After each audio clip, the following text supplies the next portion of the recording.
Ma'am, you were telling something, Ramya ma'am. Please just complete it, then we can start. Hello, sir. Yeah, so Yes, that ma'am. this was our observation too.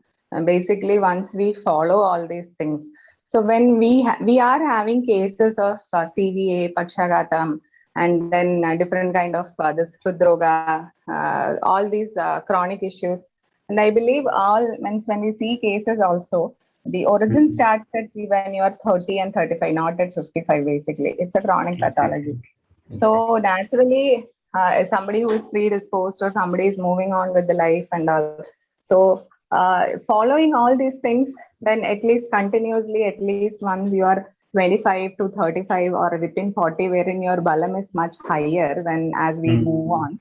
I think that is one of the important factor wherein we can just prevent all these things at 50s or 60s. Right. That is our Exactly. observation.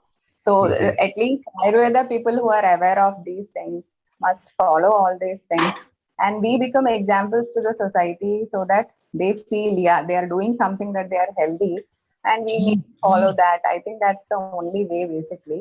For that we Yes, really need exactly. commitment, sensibility, understanding also. And one more thing what I feel is when Charaka speaks about this Mata Shitiyam and Tasya Shitiyam, Kalam and Dik, which is actually one of the, I mean, about the among the Navadravyas, and Mhm. Manas later, but Kalam and Dik, which actually is one of the Dravyam. So naturally, this Kalam and Dik, which has to be considered practically, he speaks in Tasya Shitiyam uh, Yes. in the chapter, how you can understand that and how you really understand that with your perception. But before understanding Rutucharya, you need to follow Dinacharya every day. How are we making to conduct ourselves? So this is actually very relevant. It's not like this I'm telling out of my experience. Basically, even when we were students, we were like, yeah, reading it, and of course it's important. But when you become a clinician, start practicing, observe cases and all, the solution to all these things basically, I think, lies in these aspects than giving medicines in a later stage. That's my observation, sir. So I think all of us must be very specific regarding following all these things.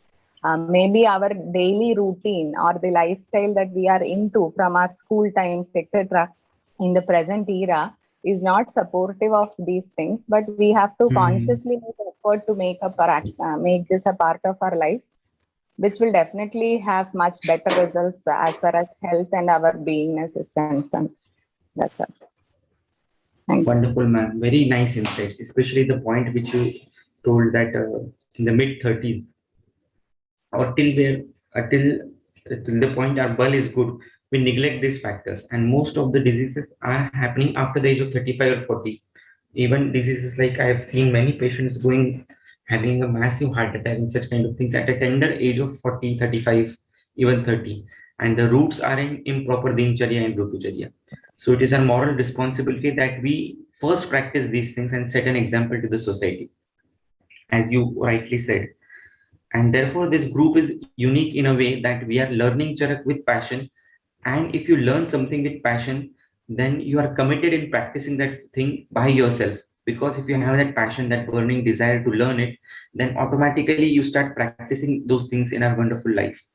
Okay, and make the lives of others also beautiful. So again, as what Ramya ma'am said, we must make it a point that छोटी से छोटी चीज जितनी हमें उसमें से practice में ला सके हम वो कोशिश करनी चाहिए, एंड अपने आप पेशेंट काउंसलिंग करते वो चीज उसके पास जाती ही है. भगवान चरक in first अध्याय tells that परम प्रयत्नम आतिष्ठेत विषक स्वगुण संपत्ति. परम प्रयत्नम आतिष्ठेत. You should do extra. You should take extra efforts to increase the gunas of yourself. And increasing your guna means everything. Maitri, karunya bhav, shama, daya, everything. If you are increased in yourself, then those things will reflect in your karmas also, and you will have that passionate way of looking at particular thing and following the things which are told by Bhagwan Charak. Okay, so if you can just stop the recording and start again, Priya ma'am.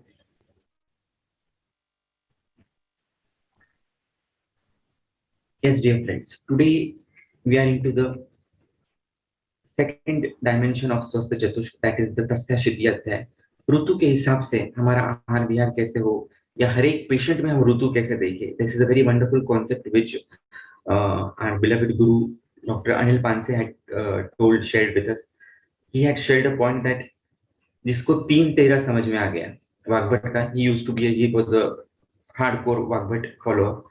He told us that जिसको 3-13 समझ गया, उसमें उसकी जिंदगी में कभी 3-13 नहीं बच सकती। Means he can never fail in life. The Vaidya who understands the third अध्याय एंड 13th अध्याय of Vagbhata, which is the third अध्याय। थर्ड अध्याय is, as we all know, ऋतुचर्या, and 13th अध्याय is दोषोपक्रमणीय। So a vaidya who knows how to see a Ritu in the patient. Hello, very important point. आपके रुग्ण के शरीर में कौन सा ऋतु चल रहा है। जैसे मान लीजिए उदर का पेशेंट है तो उसके शरीर में वर्षा ऋतु चल रही है। अतिसार का पेशेंट है, उसके शरीर में भी वर्षा ऋतु चल रही है। वात रक्त का पेशेंट है, उसके शरीर में साइमल्टेनियसली शरद ऋतु और वर्षा ऋतु चल रही है। इस प्रकार से यदि हम हर एक डिजीज में या हर एक पेशेंट में ऋतु देख पाए, और थर्ड अध्याय हमें समझ में आ जाएगा, मतलब लक्षण और हेतु समझ में आ जाएंगे, और बस उसके एग्जैक्टली अपोजिट हमें उपक्रम करना है, जो 13वें अध्याय से समझ में आएगा, दोषोपक्रमणीय से।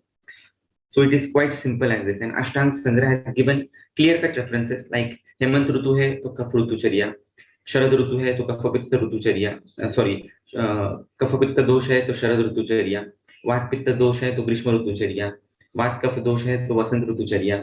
इस प्रकार से उन्होंने दिया है। So you, if you know the combos of which combo the patient is into, कफ पित्त है तो क्या, वात पित्त है क्या, तो वात कफ है तो क्या, तो हमें उस ऋतु में जाकर उसके लक्षण क्या है वो देखने, वो पेशेंट में दिख रहे हैं या नहीं देखने, और उसके हिसाब से हमें मेडिसिन या जो भी ऋतुचर्या है उसे सजेस्ट करनी है। अब इसके लिए आपको होमवर्क करना बहुत ज्यादा जरूरी है, क्योंकि ये मैं ओरली बोलूंगा तो आपको समझ में नहीं आएगा, इसलिए I will give you some insights and you do a homework today. आपको क्या करना है, basically you have to make this kind of triangle. ऐसे ट्रायंगल आपको दिख रहा है, ट्रायंगल दिख रहा है आप सभी को, ट्रायंगल है और उसके बीच में एक सेंटर में लाइन निकाली हुई है। गुड। तो अभी आपको क्या करना है, ट्रायंगल का जो एपेक्स पोर्शन है वहां पर एक साइड पे हेमंत लिखना है, दूसरे साइड पे शिशिर लिखना है।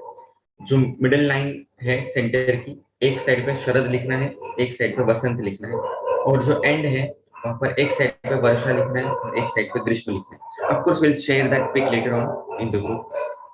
ये पूरा ऋतुचर्या अगर हमको समझना है तो इस प्रकार से उसको लिखकर एक एक चीज ऐड करते चली जानी है। देन द क्रम व श है वर्षा शरद हेमंत, फ्रॉम डाउन टू बिलो।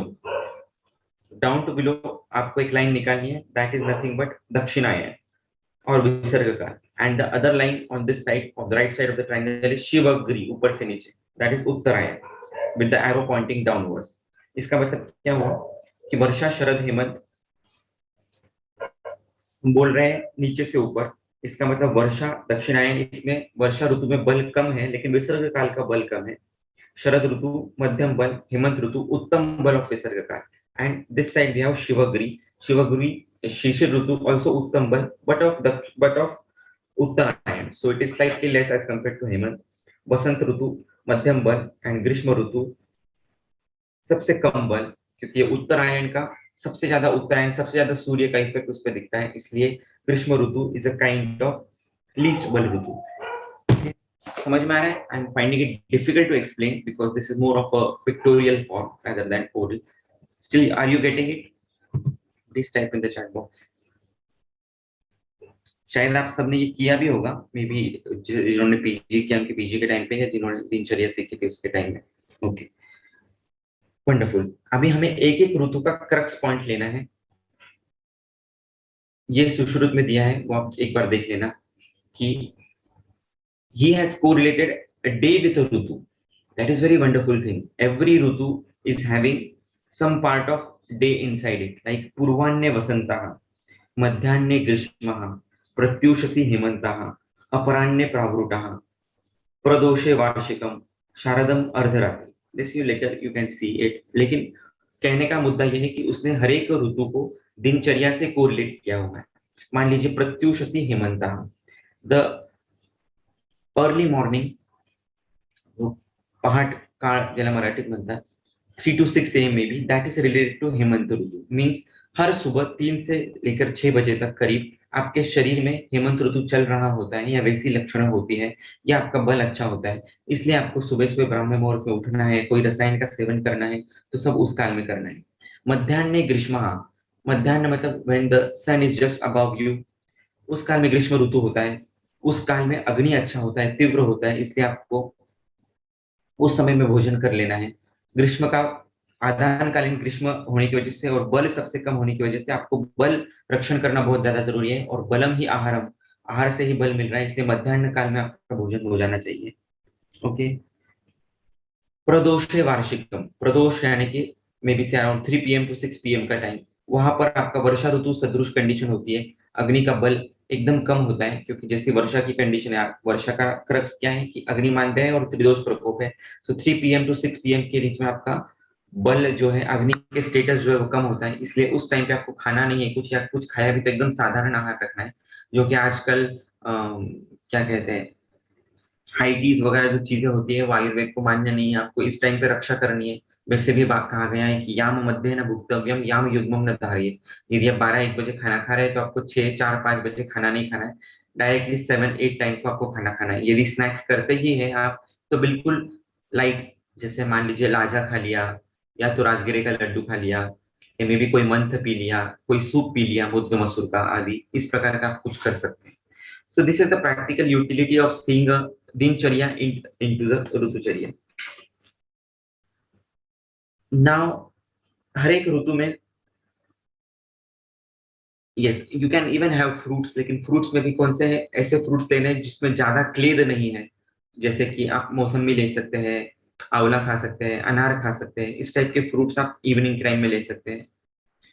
और आपको फ्रूट्स खाने ही है तो 11-12 बजे के टाइम पे, जहाँ पे सिट्रस फ्रूट्स है या कुछ हेवी फ्रूट्स है, तो खाने के पहले ऐसे फ्रूट्स 30-40 मिनट्स पहले आप खा सकते हैं, और उसके बाद में आप खाना ले सकते हैं। बट इवनिंग टाइम पे खाना है, आपको प्रदोष काल में खाना है, तो जो फ्रूट्स में ज्यादा पल्प नहीं है, ऐसे वाले फ्रूट्स आप ज्यादा खाने चाहिए, ताकि उसमें क्लेद की वृद्धि ना हो। क्योंकि वर्षा ऋतु का क्रक्स क्या है, क्लेद बढ़ा हुआ है, अग्नि मानदेय और त्रिदोष प्रकोप है, तो सब चीजें इसके विरुद्ध होगी तो ही वो अच्छी रहेगी। यस।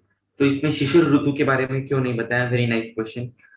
देखिए, वर्षा शरद आदि जो क्रम बताया गया है वो दोष प्रकोप का सीक्वेंस है।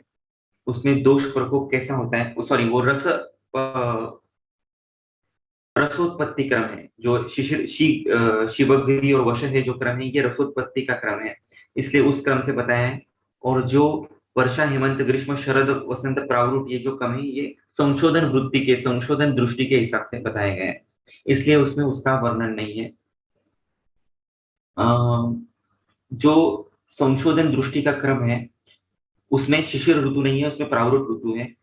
क्योंकि सुश्रुत जो थे वो साउथ साउथ रीजन से थे, इसलिए वहां पर प्रावरुट या वर्षा ऋतु की कंडीशन ज्यादा थी, जबकि चरक का जो है वो नॉर्दर्न रीजन में ज्यादा जाता था, इसलिए वहां पर ठंडी ज्यादा रहती थी, इसलिए उन्होंने वो क्रम बताया है।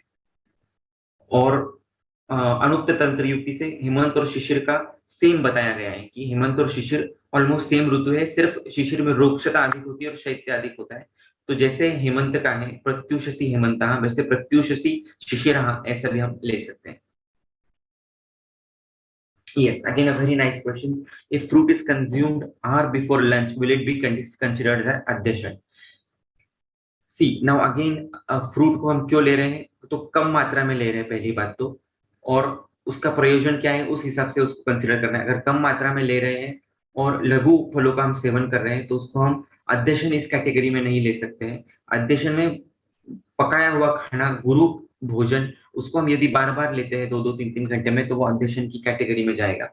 लाइट फ्रूट्स थोड़ी मात्रा में यदि आप लेते हैं अपनी अग्नि के बल के सापेक्ष, तो उसको अध्यशन में नहीं लेना चाहिए, ऐसा मेरा मत है।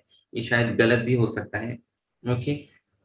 Ideally as you are telling that is only the right method, कि आपको इवनिंग टाइम में उसको खाना है 4-5 बजे के करीब, हल्के फ्रूट्स को जो क्लेद प्रदान करने वाले नहीं है, या तो फिर आपको 10-11 बजे उसको खाना चाहिए।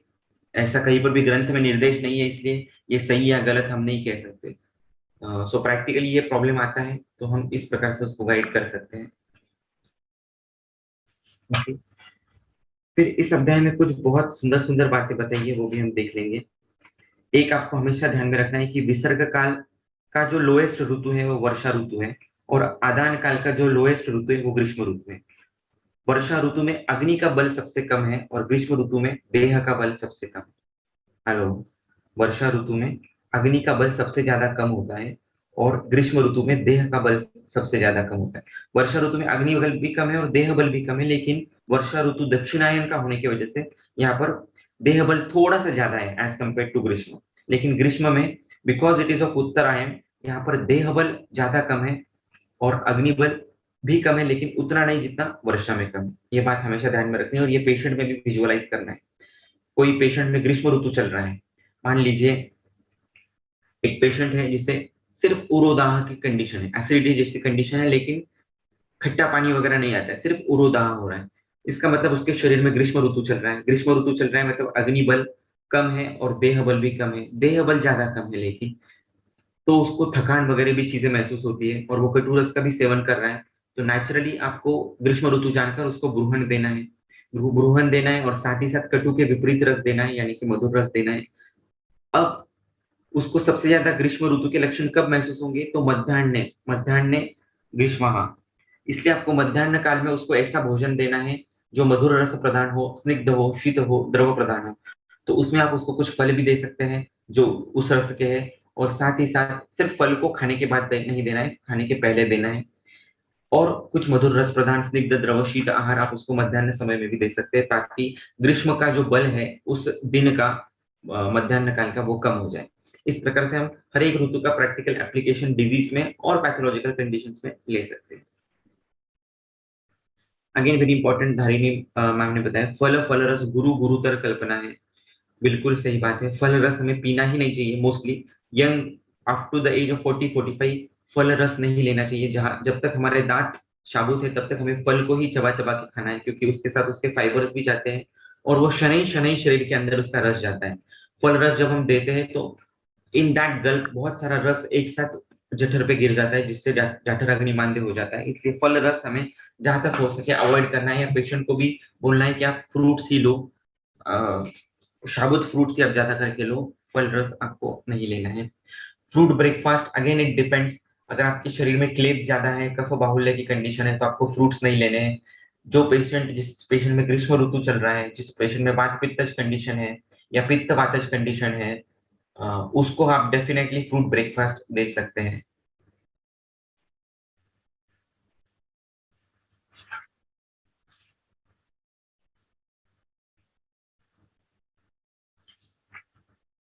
एक श्लोक नंबर 9 से लेकर 18 तक है, उसकी टीका बहुत सुंदर है, वो कभी बाद में आप पढ़िएगा। मैं पूरा तो नहीं बता पाऊंगा, उसमें से कुछ कुछ इंपॉर्टेंट चीजें उस टीका की बताता हूँ।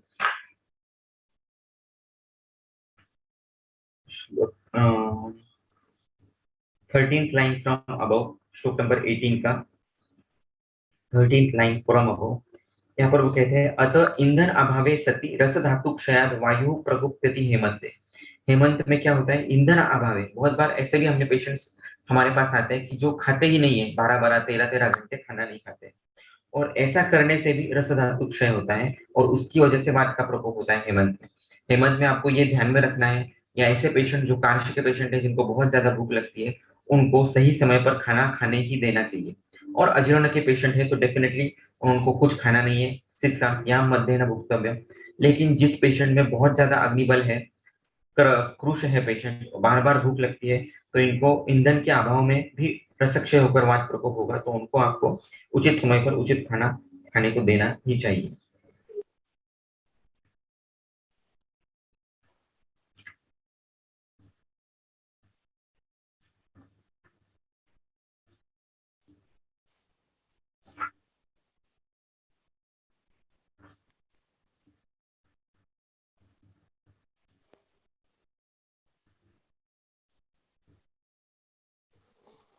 Just a minute.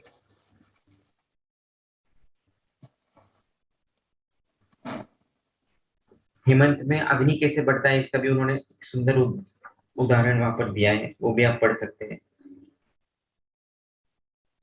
वायु हिम के संबंध से बाहर निकलते हुए शरीर की ऊष्मा को रोध करता है, और इसकी वजह से जिस प्रकार से पवन से व्यवस्थापित पंख के लेप की तरह ही आंतरिक अग्नि को बढ़ाता है। Very complicated example yes given, जिसमें कुम्हार किस प्रकार से मिट्टी का बर्तन बनाता है और उसके अंदर किस प्रकार से अग्नि स्थापित करता है, जिसने वो देखा है उसको ये एग्जाम्पल समझेगा।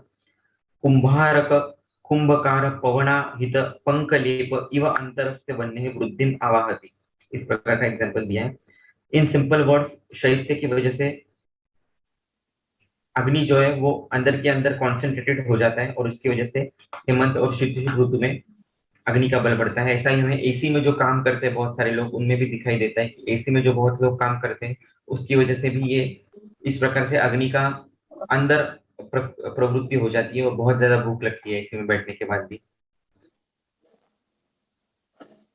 यस, अभी सीमा मैम ने क्वेश्चन पूछा है, उरोदाह के साथ खट्टा पानी भी आ रहा है तो शरद ऋतु चल रही है, वहां पर तिक्त रस की अपेक्षा है, मधुर रस की अपेक्षा नहीं है। कोई भी तिक्त रस का द्रव्य, जैसे मान लीजिए वाड़ा है, चंदन है, उसको हम देते हैं तो वो दाह कम हो जाएगा। नाउ 12 नून टू 6 PM कौन सी ऋतु है, तो ये हमें देखना पड़ेगा। एक second,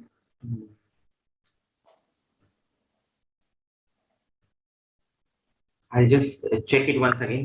I'm also a little confused of the timing. I'll just check it and send on the group. Please remind me if I forget to do so. Okay. 3 से 6 तो अपराह्न का काल है, वर्षा ऋतु है। 12 से 3 इट्स आई थिंक मध्याह्न का ही काल आएगा, वो मध्याह्न का काल। और फिर ये इसका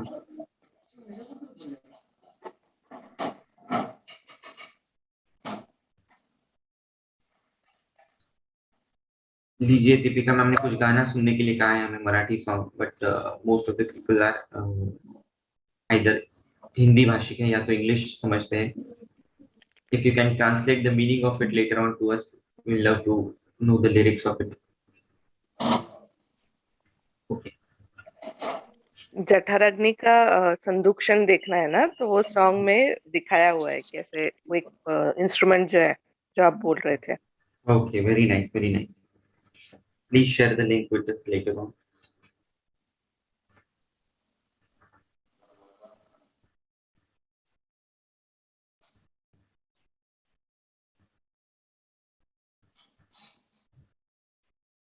एक मिनट,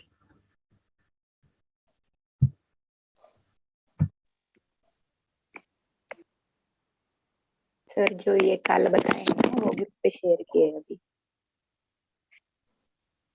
क्या क्या? जो सुश्रुत संहिता में काल बताए हैं ना, वो ग्रुप पे शेयर किए हैं मैंने। Okay, very nice. Thank you so much.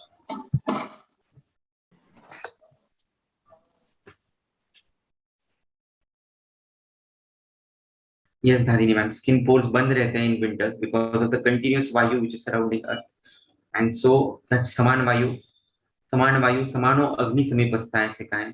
तो वो समान वायु जो है वो अग्नि को स्थापित कर देता है जठराग्नि के जठर में।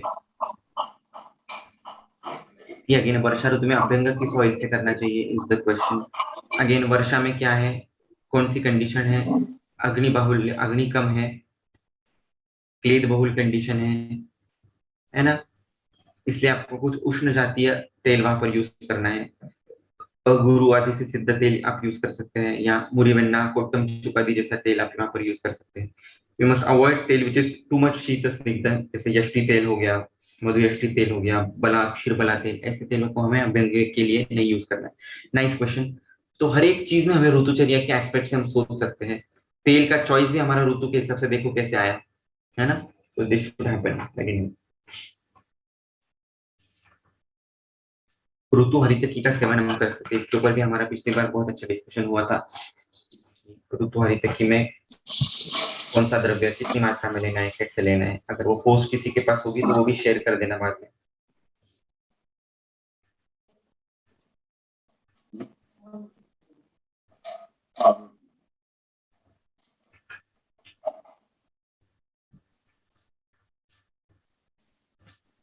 वर्षा में अग्निमांद्य और दोष प्रकोप कैसे होता है, तो इसका बहुत सुंदर एग्जाम्पल दिया है भागवत ने ही दिया है। 7th नंबर की लाइन है ये, 40 नंबर के श्लोक की चक्रपाणी टीका की 7th नंबर की लाइन, जिसमें उन्होंने भागवत का रेफरेंस कोट किया है। भू बाष्पेण अम्ल पाकेन मलिनेन चवारिना वह्निनेव च मंदेन तेषु इति अन्यो अन्य दोषिषु। भू बाष्प की वजह से ग्रीष्म ऋतु में जो उष्णता रहती है उसके बाद जो पानी गिरता है, वैसे इसमें तो जो बाष्प निकलती है उसकी वजह से वात दोष, अम्लपाक पानी का होता है उसकी वजह से पित्त दोष, और मलिन वारी होता है उसकी वजह से कफ दोष। इन तीनों की वजह से त्रिदोष प्रकोप होता है। साथ ही साथ वन्नी एवं च मंदेन, नेचुरली भी अग्निमांद्य होता है, उसकी वजह से भी त्रिदोष प्रकोप होता है। सो दोनों रीजन से त्रिदोष प्रकोप होता है, भूपाष्पेन अम्लपाकेन मलिनेन च वारिना और वन्नी एवं च मंदेन, दोनों रीजन से वर्षा ऋतु में त्रिदोष प्रकोप है। Again important thing is there, अग्निमांद्य से भी त्रिदोष प्रकोप होता है और त्रिदोष प्रकोप से भी अग्निमांद्य होता है। जैसे कि ज्वर अध्याय में आप देखोगे, तो ज्वर में पहले दोष प्रकोप है और दोष प्रकोप की वजह से अग्नि का विमार्ग गमन है और इसलिए अग्निमांद्य है। तो इस तरीके से दोनों कंडीशन कभी कभी दिखती है, वहीं से वर्षा। ये Rinku ma'am, did you get it? वर्षा ऋतु में शोद्र का सेवन करने बताया गया है। क्यों बताया गया है? ये भाई इसी टीका में एक्सप्लेनेशन भी है उसका। मधु तो वात प्रकोप है, तो फिर क्यों उसका सेवन करने के लिए बताया है वर्षा ऋतु में? सर क्लेद का नाश करने के लिए। Yes, very right. शूद्रम च यद्यपि वात प्रकोपी तथापि वार्षिक क्लेद शमनार्थम स्वल्प मात्रया शूद्रान वितपदेन विहितम। इसलिए क्लेद शमन करने के लिए यहाँ पर यूज किया है। इसका मतलब आगे भी जब कोई आप व्याधि देखोगे, जहां जहां पर क्लेद वृद्धि है वहां पर आपको मधु यूज करना है, सिर्फ ऑप्टिमम अनुपान के स्वरूप में, या सिर्फ वो क्लेद नाश हो जाए उतने लेवल तक ही उसको यूज करना है। ज्यादा अगर दोगे तो उससे वात प्रकोप होने की संभावना होती है। Now important question again is, sir, in Hemant ऋतु कफ का संचय होता है, then why Acharya has told to have स्निग्ध गुरु अनुपचर्या? अगेन सी, सिर्फ हेमंत और शिशिर ऐसे दोनों ही ऋतु है जहां पर आपका बल निर्माण आप कर सकते हो। बाकी सभी ऋतु आपका बल या तो मीडियम है या तो एकदम शरीर को क्षीण करने वाले हैं। इसलिए उन्होंने हेमंत ऋतु में, शीत ऋतु में आपका बल संवर्धन होने के लिए गुरु मधुर स्निग्ध आहार की चर्या बताई है। और इसके वजह से जो कुछ प्रॉब्लम होगा, कफ संचय प्रकोप होगा, वो बाद में हम वसंत ऋतु में देख लेंगे, उसको बाहर निकाल लेंगे जो भी कुछ बढ़ेगा। लेकिन पहला बलम ही अलम निग्रह या दोषाणाम, ये ज्वर चिकित्सा में सूत्र है। बल आपका अच्छा रहेगा तो वो अपने आप दोषों को साम्य अवस्था में रखने में मदद करेगा। इसलिए हेमंत और शिशिर में बल को फोकस करते हुए वहां पर उन्होंने वो आहार बताया। हर एक ऋतु का अपना एक की पॉइंट है। ग्रीष्म ऋतु में उन्होंने मधुर रस को फोकस किया है। मधुरम सर्वेन सर्वम सर्वदा, मधुर रस का आहार प्रधान बोलने के लिए बताया, क्योंकि वहां पर शरीर बल बहुत कम है और अगर शरीर बल को बढ़ाना है तो मधुर रस, स्निग्ध, शीतल, द्रव ऐसे आहार की जरूरत होती है। शरद ऋतु में कफ पित्त द्रवो धातु, ये दोनों द्रव रूप कफ दोनों दोष पड़े हुए हैं। इसलिए अगर आपको शरद ऋतु पे विजय प्राप्त करनी है तो वहां पर शोषण करने वाला एकमात्र रस है जो कफ पित्त पे काम करता है अच्छी तरीके से, और जो गुरु भी नहीं है, वो है तिक्त रस। तो वहां पर तिक्त रस, तिक्त घृत का सेवन करने के लिए बताया। इस प्रकार से हर एक इसमें अलग अलग ये है। लवण से क्लेद बढ़ेगा, डेफिनेटली बढ़ेगा, लेकिन ऋतु हरित में वर्षा में हरित की लवण के साथ लेने के लिए बोला है, तो वो अल्प मात्रा में लवण को लेना है। लवण अनति उपयुंजित है, उसको कभी ज्यादा आपको लेना नहीं, कम मात्रा में ही लेना है। दीक्षित सर, मैडम प्लीज आपका माइक म्यूट कीजिएगा। सर अगर हम ये हेमंत ऋतु किसी पेशेंट में चल रही हो, जैसे उसे प्रतिशाय हो, साथ में जॉइंट स्टिफनेस हो, हेडेक हो, ये सब हो, तब तो हम उसे नहीं बोल सकते ना उधर कि वो और गुरु स्निग्ध आहार ले बल को बढ़ाने के लिए। तब तो हम उसे हेमंत ऋतुचर्या का नहीं बोल सकते फॉलो करने के प्रॉब्लम लिए। ऐसा है कि कोई कोई ऐसे कंडीशंस में हेमंत और वसंत ऋतु दोनों साइमल्टेनियसली चल रहा होता है। कोई गुण हेमंत ऋतु के, कोई गुण वसंत ऋतु के हैं, तो अल्टीमेटली आपको बाद में गुणों पे आना पड़ेगा।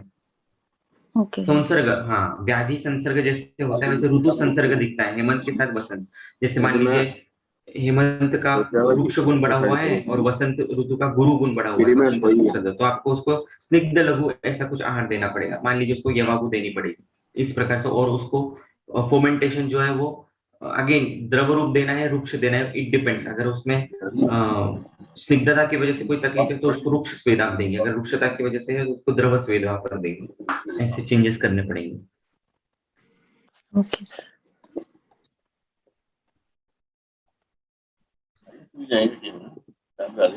विंटेश्वरी मैम, अमलकी का रस सेवन करने के लिए बोला है वर्षा ऋतु में। अमलकी को कहाँ पर बताया कि अमलकी सेवन करना है वर्षा ऋतु में?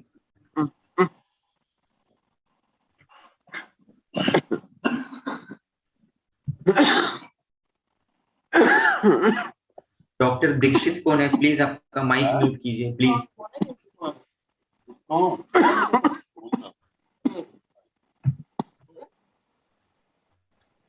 प्रिया ma'am, if you can please mute.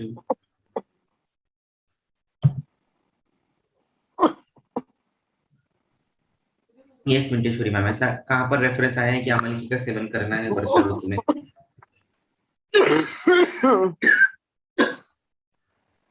Sir Sonali ma'am ने अभी भेजा है ग्रुप में, तो उसमें वर्षा प्रदोष काल में अम्ल रस प्रधान होता है, आमलकी का सेवन बताया गया है। जनरली सर हाँ जी सर, सर अम्ल रस प्रधान होता है, अम्ल रस का ही सेवन करने को कहते हैं, राइट? वर्षा ऋतु में ना साधारण ऋतुचर्या, देखो साधारण शब्द आया है, साधारण ऋतुचर्या है, इसका मतलब एक्सट्रीम्स अवॉइड करने हैं। और वैसे भी अम्लो अग्निदीप्ति, तो कुछ हद तक अम्ल रस अग्निदीप्ति के लिए आपको सेवन करना है। फिर आगे वर्षा ऋतु में व्यक्त अम्ल लवण स्नेहम, लवण और स्नेह को सेवन करने के लिए बताया। ऑप्टिमम, अग्नि बढ़े उतने मात्रा तक, उससे क्लेद बढ़ेगा इतनी मात्रा में उसे नहीं लेना है, क्योंकि आगे बहुत कंडीशंस साइमल्टेनियसली दिख रही है, अग्नि मंद भी और क्लेद भी बढ़ा हुआ है, तो दोनों को बैलेंस करेगा ऐसा डाइट हमें देना पड़ता है। Thank you sir. अम्ल रस से भी क्लेद बढ़ता है क्या सर? जी, तीनों रस जो वात शमन करने वाले रस है वो तीनों कफ को बढ़ाने वाले हैं। मधुर, अम्ल, लवण, क्लेदी स्वभाव के। अम्ल रस में भी पृथ्वी है, पृथ्वी और तेज है, तो पृथ्वी के बाहुल्य की वजह से वहां पर क्लेद बढ़ता है, लेकिन जितना मधुर और लवण बढ़ाता है उतना अम्ल नहीं बढ़ाता। तो सर अगर जैसे कोई एलर्जिक राइनाइटिस का पेशेंट है या दुष्ट पीनस का पेशेंट है, और तो उसमें साइमल्टेनियसली हेमंत और वसंत ऋतुचर्या दोनों चल रही है, यानी कि वात और कफ दोनों चल रहे हैं, तो क्या सर उसमें हम वात का अनुलोमन करने के लिए अम्ल रस देंगे क्या, जैसे चिंचा या कुछ और आम्ल की, और उससे क्लेद भी बढ़ेगा, तो सर उसमें कैसे अम्ल रस का सर विवेचन कैसे करेंगे सर हम लोग? अभी देखिए, जीर्ण प्रतिशय में कोई वातज प्रतिशय का होता है या दोनों कंडीशन इसमें दिखती है, वात प्रधान कफ अनुबंधी और कफ प्रधान वात अनुबंधी। तो वात कफग्न ट्रीटमेंट आपको उसको देनी है, या तो कफ वातग्न देनी है। वात कफग्न देना है तो उसमें आपको उष्ण द्रव्य यूज करने हैं ज्यादा, और उसमें हम अम्ल द्रव्य को नहीं यूज करेंगे, क्योंकि अम्ल से फिर से उत्क्लेद होता है। या तो आप उसको कटु उष्ण इस प्रकार के द्रव्य आपको उसको देना पड़ेगा। कफ वातज में भी वैसी कंडीशन आती है जहाँ पर उष्णता बढ़ी हुई आपको उष्ण गुण वाले ही द्रव्य वहां पर देने होते हैं। चिंचा लवण वगैरह का वहां पर रोल इतना नहीं होगा। वात का अनुलोमन करने के लिए बाकी बहुत सारी चीजें हम उसको दे सकते हैं, जैसे मान लीजिए तालिसादी चूर्ण है, तालिसादी चूर्ण की फलश्रुति ही मूढ़ वातानुलोमन ऐसी बताई गई है, तो वैसे पेशेंट में आप डायरेक्टली तालिसादी चूर्ण देकर भी आप वात का अनुलोमन कर सकते हैं। उसके लिए आपको अम्ल रस ही चाहिए वातानुलोमन के लिए, ऐसा कोई जरूरी नहीं। अम्ल रस की फलश्रुति में मूढ़ वातानुलोमन है, बट उसके लिए व्याधि का कंडीशन का सबसेट टोटली डिफरेंट है। ठीक है सर। सर अभी हम 7 में पढ़ने वाले हैं क्या सर? क्या क्या?